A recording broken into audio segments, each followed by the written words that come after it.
Hey, what's up, soccer fan? Oh, hello, everyone. This is Musa Sek, and I am very excited to have the very first episode of Mo Futbol STL. And we have today the pleasure to have Santiago Beltran. We'll almost call him the legend because he's well known around St. Louis. Don't make that. That's what I was told. And so let's go ahead and maybe if you could give just a quick introduction about yourself, and then we'll just go from there. Yeah, sure. Thanks, Mo, for having me for the first episode of the podcast. It is an honor to be a guest. I'm not sure about being a legend of St. Louis soccer, but I'm involved with soccer here in St. Louis. I have been involved for a few years. Right now, I'm the play-by-play broadcaster in Spanish for St. Louis City SC. So it's been great. It's the inaugural season. It's been a great experience, and I did the same thing for St. Louis FC in USL for a couple of years, and also did some City 2 games last year. But it's been great so far. Awesome. So I saw that there was quite a few fun facts during my research. It looks like that's not where you started originally, right?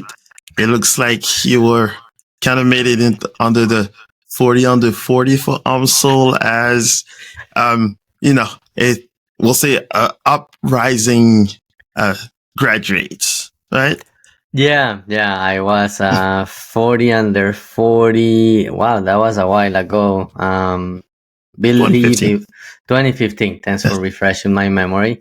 At that point, I wasn't really involved with soccer in St. Louis.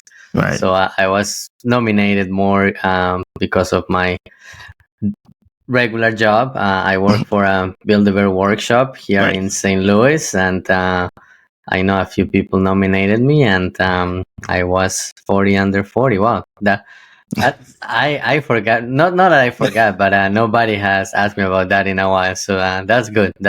I like it. Yeah, and I think the point is, especially between immigrants, also it's kind of fascinating to see where people start. Typically it's they start soccer playing, and then as they get older, they kind of move to another position. So it's quite interesting to see the rise from intern to Build-A-Bear, and then 40-40. That's quite inspiring, we'll say. Yeah, and when I was when I got a call about being on that list, that was so humbling. But it was great to be recognized, and when I came to St. Louis in 2006, when I moved here, I really thought I was only gonna be here maybe for a couple of years, but we're still here, and my wife is involved with also a lot of organizations in St. Louis. She's now involved with the supporters group, which has been like a plus, something I wasn't expecting, but it's great, and she loves it, and I love it too. Yeah, it looks like St. Louis kind of ties you down the moment you get there, because went to school here for college, and then had plans to move elsewhere, but then here I am 20 plus years ago, so I know the feeling. Awesome. So I guess moving on to more of like the soccer part of things. So I did see that you kind of started your kind of broadcasting for St. Louis FC originally, and looks like transition more to the St. Louis. So I guess what was the moment where you kind of thought about transitioning from corporate America pretty much to more of broadcasting soccer? Well, so that's just like I still have my regular job at Build-A-Bear. So that's you're a busy man.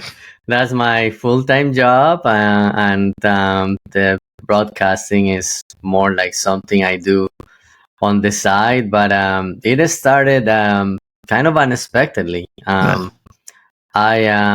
had a friend who had a sports show in Spanish, Right. at a radio station that we had here in St. Louis a few years ago called La Que Buena Radio. Yeah. And he invited me to the show as a guest to talk about St. Louis FC. He knew I had been to some of the games. He knew I like soccer. So I went a couple of times. And towards the end of the year, he called me and he was like, "Hey, my co-host is leaving the show. Mhm. Do you want to do this with me?" I was like, "Well, I don't know anything about this, but yeah, I'll give it a try. Let's see how it goes." So we had a show like 3 times a week, and we will talk about St. Louis FC when they were in season, and baseball and the Blues, anything related to sports here in St. Louis. And when I joined, that was around November, so the soccer season was over, but the manager of the radio station was like, "Hey, we have St. Louis FC. Do you want to be part of the broadcast?" And I was like, "Sure." So I started like as a commentator, as an analyst for the Right. games. We did that in 2018, and unfortunately the radio station folded at the end of the year. But I don't know, just things like come like out of nowhere. After the station folded, somebody else called me and he was like, "Hey, I want to start this online media outlet to cover St. Louis sports in Spanish, more specifically soccer. And I know you have that connection with St. Louis FC. Can you see if they would be interested in us doing the broadcast?" I was like, "Okay, sure, let me contact them." And yeah, I reached out to St. Louis FC. I had a good relationship with them already, and they said, "Yeah, we'll be happy to have you do the Spanish broadcast for the 2019 season." So that's how Hector Vega, he's actually my partner at the Spanish broadcast for St. Louis City. We started Leader Sports Media, and we did coverage on St. Louis FC and Cardinals, a little bit of Blues, and did all the St. Louis FC games at home. Did that for 2019, 2020, and then obviously 2020, St. Louis FC folded, and we continued doing some things and like covering like the MLS for the Lou announcements, and when the team got its name, its crest, colors, all of that. But 2021, we didn't have a lot of things going on. We also did the broadcast for St. Louis Ambush, the indoor soccer team. So we did that too, actually in 2021. So that's kind of what we did in 2021. And then when 2022 started and St. Louis City 2 was announced, I also had already kind of had built a relationship with some people within St. Louis City, and reach out, and yeah, they were happy to have us doing some of the St. Louis City 2 games, and that was also very fun. Like it was great to be at that inaugural game at SLU with 6,000 people, and then going to SIUE to some of the games, to the conference finals. We also went to Columbus for the final, which didn't end up the way City wanted it to go, but it was a great experience. And then this year we have been doing the St. Louis City SC games. So pretty much everything fell into place perfectly, it sounds like. Yeah, it's just one of those things that like things keep moving that direction and keep happening, and I'm happy. I'm happy doing this. I enjoy it. I enjoy going to practice a couple of times a week, talking to players, talking to Coach Carnell. It's been a great experience for me. Yeah, that was quite fascinating to see. I think most of the people that post about the team, it's, have their normal job and just do the soccer part. So it's more of like the love of the sports, almost, we'll say. So it's definitely one of those things that draw me to, I guess, watching you guys more often. And kind of learn more of the St. Louis and MLS structure. Me especially following mostly of all Europe and Africa. So the MLS was definitely something different, and the next pro was a whole nother ballpark to begin with. So it definitely a nice things to have, and you guys definitely have helped, I guess, myself to kind of learn a little bit more about, I guess, the US soccer aspect. Yeah, and for me, it has been also a learning experience. I mentioned I arrived to St. Louis in 2006, Right. and I didn't really watch much MLS at the time. Kind of knew it was out there, and maybe I will go to the MLS website or even to ESPN to kind of take a look at the scores, Right. who was good, who was bad, but didn't get much into watching games, and not until 2015 or even 2015 St. Louis FC started playing, but I didn't learn about it until 2016 through a friend who told me, hey, St. Louis has this soccer team, plays in Fenton, you should check it out, go to the games. And my wife and I and some other friends started going to some of the games, and those were a lot of fun. I think I got hooked at the first game. We didn't sit in the supporter sections, but we sat next to it, and just hearing all the chants and the music and everybody being so enthusiastic about the team, Right. just got me hooked, and we started going to games and meeting people through that. Interacted with some of the St. Louis and it was just great to be introduced to St. Louis soccer through St. Louis FC. To be honest, I didn't know St. Louis had so much history. Yeah, I didn't know either. So much soccer history. Yes. I learned that like once I started going to more games and seeing people posting things online, I was like, oh wow, St. Louis has a great history, a lot of players that have played for the national team, and obviously all the history with US Open Cup and the 1950 World Cup. It's been great to learn about all of that, and it's great to be here in such a historic city for US soccer.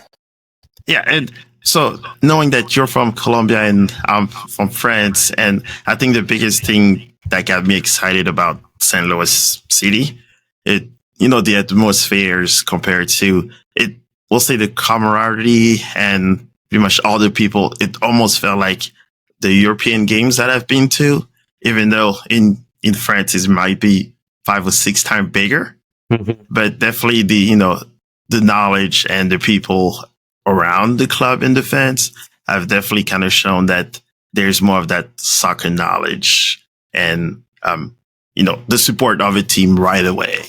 That was definitely a big one. Most people might not know that since I lived in Kansas City. So I think my first introduction to MLS was at Arrowhead Stadium. Or I believe was the KC Wizards. Yeah. So that was like a different experience. And that was the one and only game I actually went to. Because let's say the product was not the greatest. Okay. So that pretty much what kind of took me out of the MLS for 15 years or so. Okay. Yeah, and I know the early years, like as you said, maybe the product wasn't great, but I kind of follow like Colombians that played in the league. Right. That's what kind of get me interested. And in 2016, I went to my first MLS game in Seattle, which they also have a great fan base and great atmosphere. That was my first MLS game. I have a good friend who lives there, and we went to visit there, and it coincided with a Seattle Sounders game. And we went, and they won. It was a great atmosphere, and they weren't doing so well that year. When we went to a game. They were below the the playoff line, Right. but they had a great run and ended up winning the MLS Cup. And like I followed the playoff run, and after that I continued watching Sounders and any game that I could find. I got more interested in the league for sure. Yeah, I think Clint Dempsey kind of helped. When we were watching the EPL, and then he went back to the US. So Saunders definitely brought it up a little bit up the notch. But since leaving in Kansas City, that was not the greatest. So I think that's where I kind of lost interest. Right. So the moment we had a CDC team, I think that's when he kind of flipped on, and kind of it's sort of interesting to see a team being built up from the ground up, which we're not used to. In Europe, never happens. Right. And I have heard that from a lot of people from other countries. Like, that never happens. You don't see a team that just enters the league and starts from scratch. Usually you see it through promotion and relegation, which we don't have here. But it's been great to see how the team has become what it is and how well it's doing in the league from the moment St. Louis was awarded a franchise, and seeing like all the milestones. Okay, now the team has a name. Right. Now we have a stadium site, and we started building the stadium. All those milestones have been great. Even last year, City 2, knowing that some of those players will have a chance to maybe be part of the first team, which we're seeing right now. Right. It has been great to see all that progress. Even coaches like John Hackworth was the coach for that team. Now he's the assistant coach. And even Bradley Carnell, he had at that point already been appointed as coach for CDSC. And I knew when I was broadcasting the games, I saw him there a few times, and I knew he would watch the games in one of the rooms in the media area, Right. and he will communicate with the coaches. So it was great to see that involvement since the beginning. Yeah, awesome. So I guess to circle back, I know you do a lot of the Flyover Footy and all that. So how did you kind of connect with Matt Stewart and others? Was it throughout the St. Louis FC games, or? Yeah, it was through St. Louis FC and the games, and that's another thing. Like through soccer, I had met so many people and made great friendships, all because of soccer. So I'm glad. I'm grateful to my friend Carlos, who told me about St. Louis FC and encouraged me to go to the games. But yeah, like when I was doing the Spanish broadcast, like I wasn't very active on Twitter, but sometimes I will post about St. Louis FC and the games, and I connected with Phil Grooms. He sent me a message and was like, "Hey, I like your takes on the team. I would love to meet you in person." So at the next game, we met in person, and then later on I met Matt and Stuart. I met them the day St. Louis was awarded a franchise. Nice. I met Stuart at the announcement, and then I met Matt at the celebration, and at some point Phil and I think they all also met through St. Louis FC, but at some point he was like, "Okay, guys, Phil was already covering St. Louis soccer. He was part of a St. Louis soccer report, which later rebranded as Flyover Footy. And they had a podcast, but I think his co-host, they weren't interested in doing it anymore. So he was like, "Hey guys, why don't we try doing a podcast and see what happens?" And that was, I think we did a couple, and then COVID hit. Right. But we still recorded some. I remember we recorded quite like 2 or 3 outdoors at Phil's house. We even recorded one at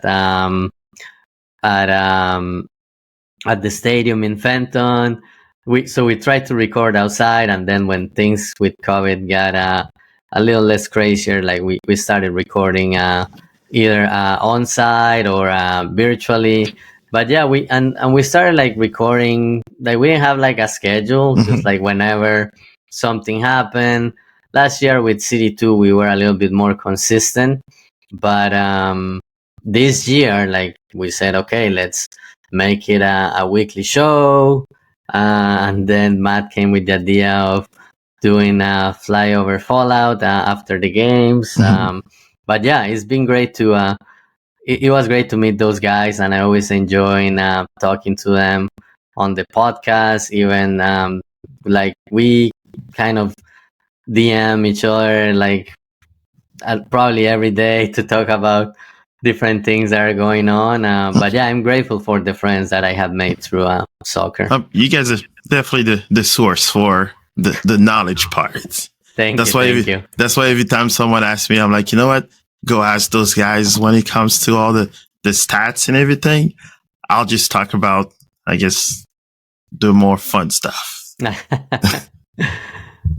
Awesome. So yeah, and that's pretty much how you guys got me hooked also on the whole CD2. I'm mostly listening to you guys' podcasts. So it was, I guess, a very good introduction to the players that we now know from there. And definitely that's how I learned more about Josh Yarrow also. So that was a pretty good introduction. So, and you also mentioned about STL Santos.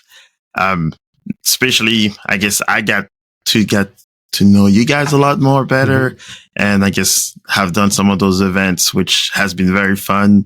Now the kids only talk about those tacos. Just FYI.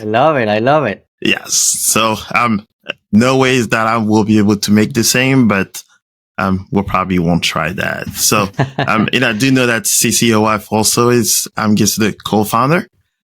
So could you maybe tell us a little bit more about STL Santos and, you know, how it came about, if you know much of it? Yeah. So STL Santos is the Spanish-speaking supporters group here in St. Louis that supports St. Louis CDSC. Santos has also been to a couple of City2 games, but it also started like kind of when the team started last year, when the game against Bayer Leverkusen back in November was played.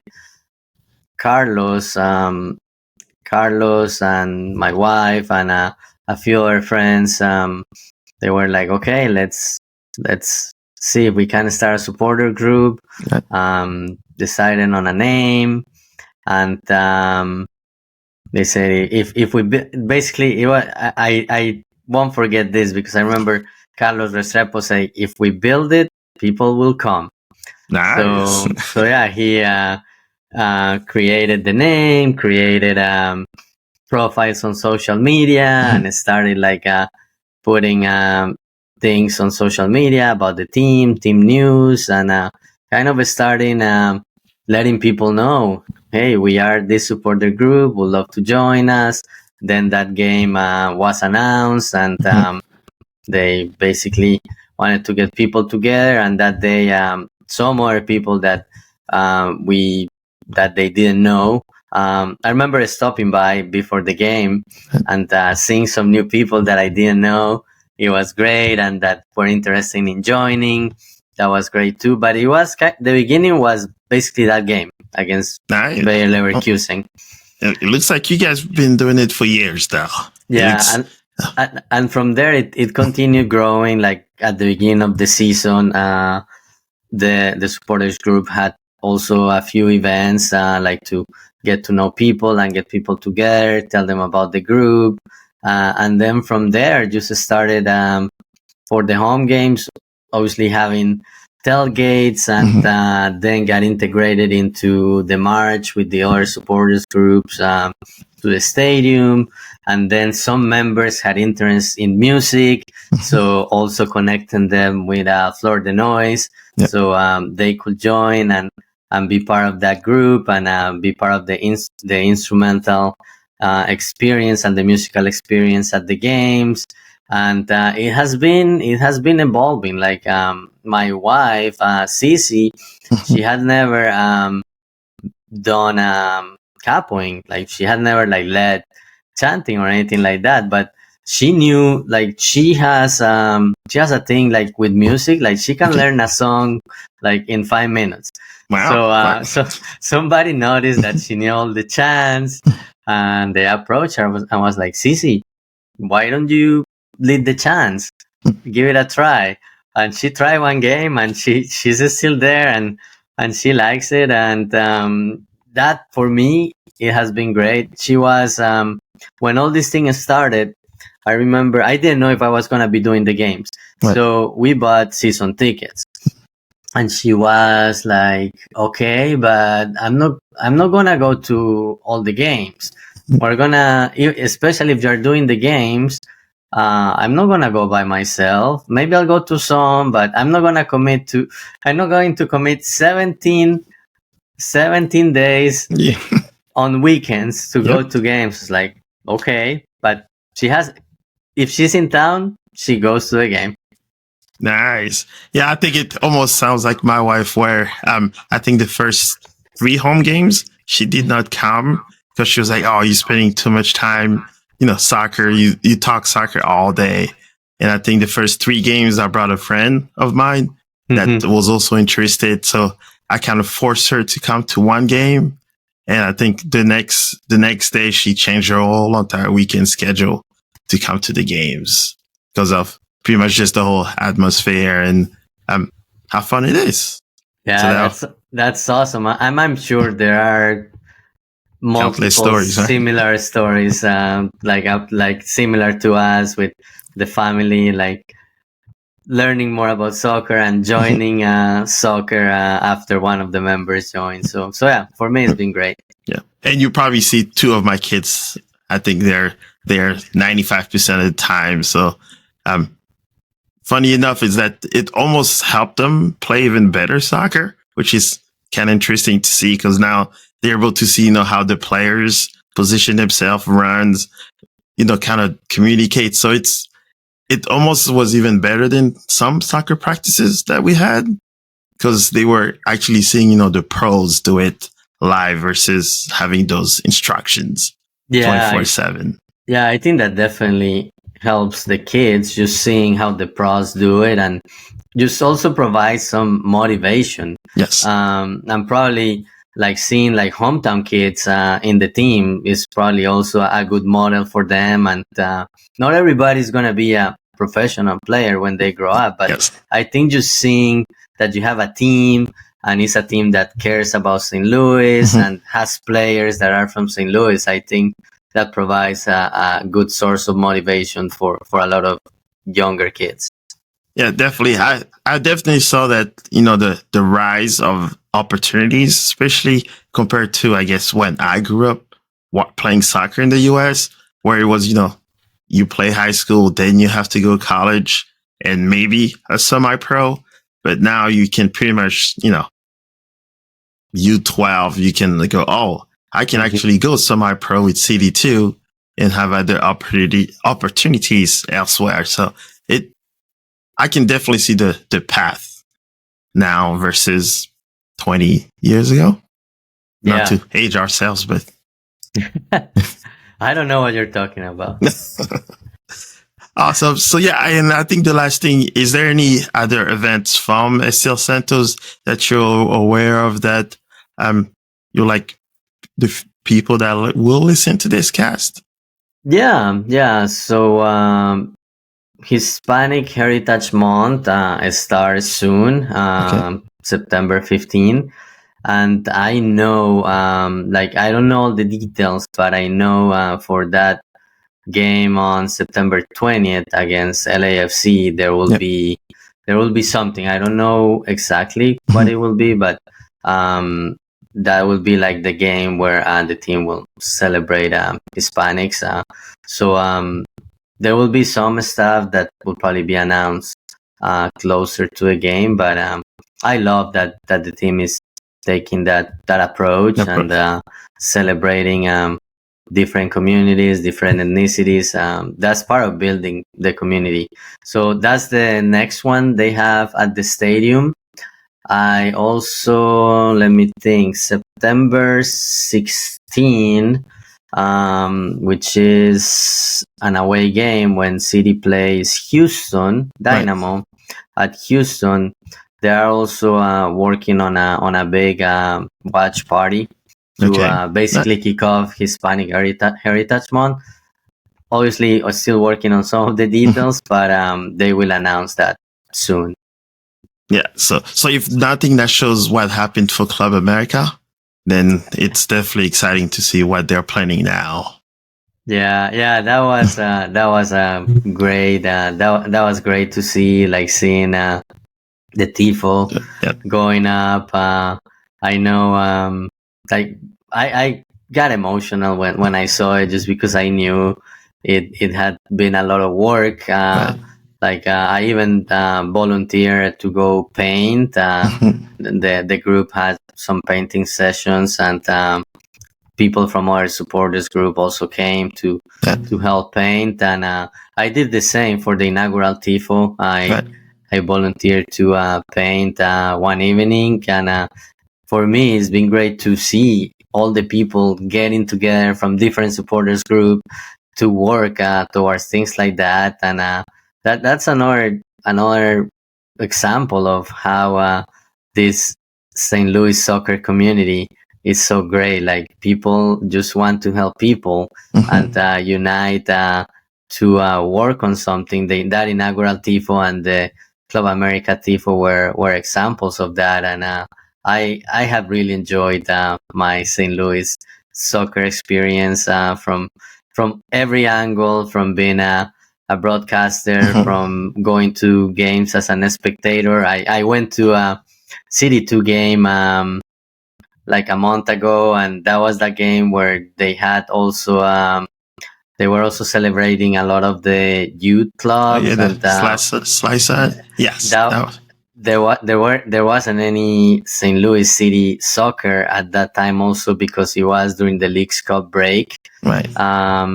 So to see a turnout, and I went just as a fan, and I went with Santos, and I was waving a flag like the whole time. We saw you. Yeah. So now people within Santos just make fun of me about the flag, because like I was running around with it and just having fun. But yeah, it's been a great experience to see it from every angles and to meet so many people. It's been very rewarding to me.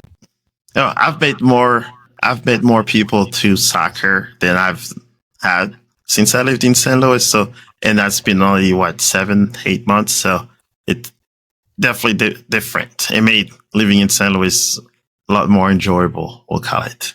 For sure. Even with Colombia, like I didn't know a lot of Colombians until 2014, and when Colombia played in the World Cup, and people started to go to Amsterdam Tavern to watch games. Like I was like, wow, all of these Colombians, where were they? And I have met a lot of people through that too. So you only take soccer. Awesome. Yeah. Well, yeah. So pretty much it's been awesome experience. This is the first podcast. So looks like hopefully many more to come. But other than that, is there anything you want to share, like your social or anything that you have planned? Sure. Yeah. So socials, people can follow me on Twitter and Instagram as Santi Beltran STL. And also check out the Leader Sports Media website and social media handles for some of the stuff I do there. Sometimes you may see me on the St. Louis City app or on their social media platforms. We started doing some previews of the home games for the team. I've been doing that. Sometimes Hector joins me too, and it's been great to do that too, and to increase the Spanish content that the team has been doing for the Spanish supporters. That has also been great to see. And as far as things coming up, just looking forward to the next 7 games. We also do the away games at a Yep. studio. We don't go to the games. We went to Kansas City just because it was close, but we also do those. So we are on KSOK 102.9 FM for the games. We also have a weekly show Wednesdays at 6 p.m. in Spanish. Also KSOK 102.9 FM. Yep. And we talk about City. Sometimes we talk about City too, but it's mostly City and St. Louis City too. But if there are other St. Louis soccer news, we will also cover them there. Awesome. Perfect. Well, definitely appreciate your time, Santi, and hopefully we'll talk soon. Thanks, Mo. I appreciate it. Alrighty. Thanks. Thank you. And guess we'll stop the recording.